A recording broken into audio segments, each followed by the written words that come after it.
அஸ்ஸலாமு அலைக்கும் வரஹ்மத்துல்லாஹி வபரகாத்து. எனது பெயர் அம்மார் ரிஃபாஸ். பேருவலை சீனங்கோட்டை அல் சலாஹ் அரபு கல்லூரியின் பகுதி நேர பிரிவில் கல்வி கற்கிறேன். நான் உங்கள் முன்னிலையில் சகோதரர்களின் ஒழுக்கங்களை பற்றி சொல்ல முன் வந்துள்ளேன். ஒரு முஸ்லிம் தன் தந்தையிடமும் பிள்ளையிடமும் நடந்து கொள்ள வேண்டிய அதே ஒழுங்கோடு தன் சகோதரரிடம் நடந்து கொள்ள வேண்டும். இது விஷயத்தில் அவர்கள் சமம் என்று கருத வேண்டும். எனவே இளைய சகோதரர்கள் தம் மூத்த சகோதரருடன் தம் தந்தையிடம் நடந்து கொள்வதை போலவே நடந்து கொள்ள வேண்டும். மூத்த சகோதரர்கள் தம் இளைய சகோதரரிடம் தம் தந்தையின் பிள்ளைகளிடம் நடந்து கொள்வதை போலவே நடந்து கொள்ள வேண்டும்.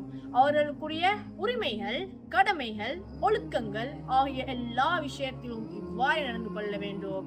நபி ஸல்லல்லாஹு அலைஹி வஸல்லம் அவர்கள் கூறினார்கள், உன் தாய் பிறகு உன் தந்தை, தந்தை பிறகு உன் சகோதரி, உன் சகோதர பிறகு உன் சகோதரர் ஆகியோரிடத்திலும் பிறகு அடுத்து வரக்கூடிய உன் நெருங்கிய உறவினரிடத்திலும் நீ நல்ல முறையில் நடந்து கொள். எனவே நம் அனைவருக்கும் சகோதரர்களுடன் நல்ல முறையில் நடந்து கொள்வதற்கு அல்லாஹ் எங்களுக்கு தௌஃபீக் செய்வானாக. வஸ்ஸலாம்.